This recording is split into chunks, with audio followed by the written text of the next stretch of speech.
वो जो मूर्ति बनने वाला जो खेल है, उस खेल में मूर्ति बने हुए ठाकुर जी को सचल कैसे किया जाता है ये सिखाया जाता है कथा में। एक श्रीनाथ जी की परम भक्ता हुई अजब कुमारी, मैंने कई बार कथा सुनाई है अजब कुमारी जी की। अजब कुमारी जी गई गोवर्धन और श्री गिरिराज जी का दर्शन करके ऐसी आनंदित हो गई ठाकुर जी के रूप माधुरी में। सजल श्याम घन वरण लीन है, सजल श्याम घन वरण नील है। फिर मेरो मन गिरधर छवि पे अटक्यो, मेरो गिरधर छवि पे, मेरो मन गिरधर छवि पे अटक्यो, मेरो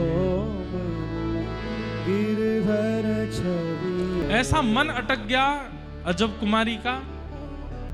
ठाकुर जी के सामने बैठती है और बस ये कहती है कि मुझे वापस नहीं जाना अपने घर, मैं आपके पास रहना चाहती। लेकिन राजकुमारी है, राजा की पुत्री है, जाना तो पड़ेगा। तो जब तक गिरिराज जी में रही तब तक मन में सोचती रही मैं क्या सेवा करूं। सबसे पूछा, गुसाई जी ने कहा कि हमारे यहाँ तो बहुत सेवक हैं, हमें आवश्यकता नहीं है। और भाई सब सेवक पुरुष हैं, अब तुम स्त्री हो, तुम आकर के सेवा करोगी, फिर पुरुष स्त्री कहीं कोई उनके मन में भाव ना आवे, तुम्हारे मन में कोई भाव ना आवे, और तुम्हारी सुरक्षा की भी जिम्मेवारी लेनी पड़ेगी। राजकुमारी हो, हम कैसे कोई सेवा बता दें मंदिर में।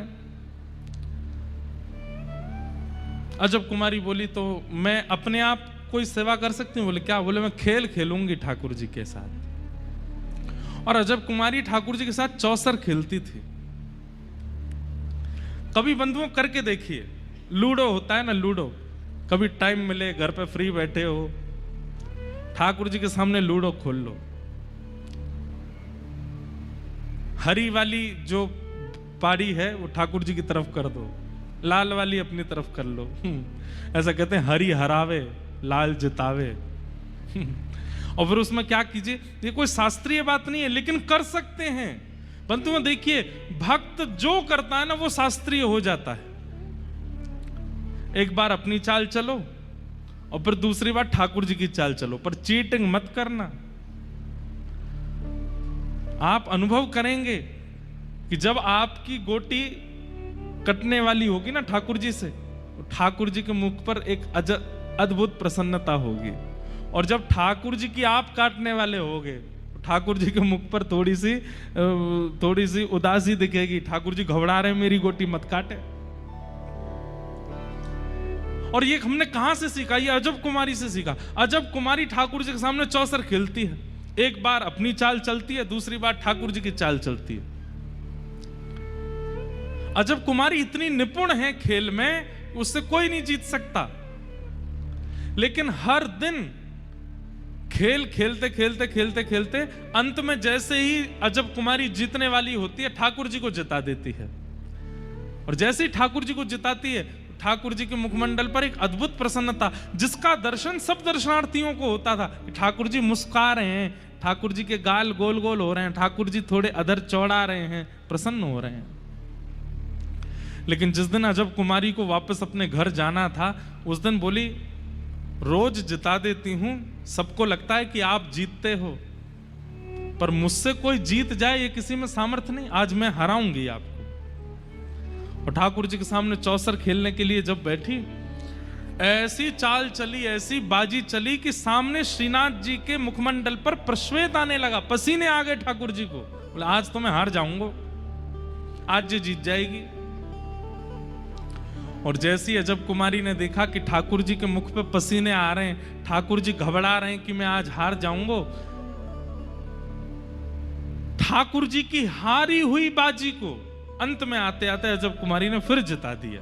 ठाकुर जी जीत गए। इतने प्रसन्न हो गए ठाकुर जी आज अजब कुमारी से, मानो सबको तो नहीं दिखा लेकिन प्रत्यक्ष ठाकुर जी सामने आ गए और सामने आकर के अजब कुमारी को हृदय से लगा लिया, हृदय से लगा के बोले, मांग, तुझे क्या चाहिए? बोले, या तुम मुझे अपने पास रख लो या आप मेरे पास आ जाओ। मैं आपके पास रह पाऊं ऐसी अभी व्यवस्था नहीं बन पाएगी, इसलिए आप ही मेरे पास पधारो। और श्रीनाथ जी गोवर्धन से मेवाड़ पहुंच गए, अजब कुमारी के पास।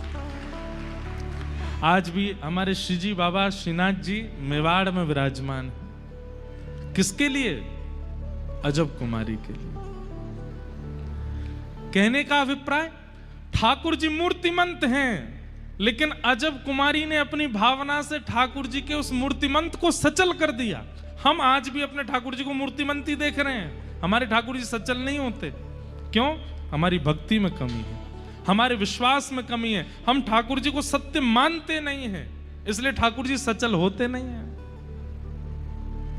कर्माबाई की खिचड़ी खाने जगन्नाथ जी दौड़े चले आते हैं, सूरदास के पद सुनने के लिए श्रीनाथ जी दौड़े चले आते हैं, कुम्मन दास के खेत में बीज बोने के लिए ठाकुर जी चले आते हैं। और हम कुछ भी करते रहे, ठाकुर जी कुछ करते ही नहीं है। क्यों? हमारी भावना में कहीं कमी है। इसलिए भागवत जी के प्रारंभ में ही बताया गया है, ठाकुर जी को पाषाण मत मानिए, ठाकुर जी को मूर्ति मत मानिए। ठाकुर जी कौन है? सत्य हैं, सचल है।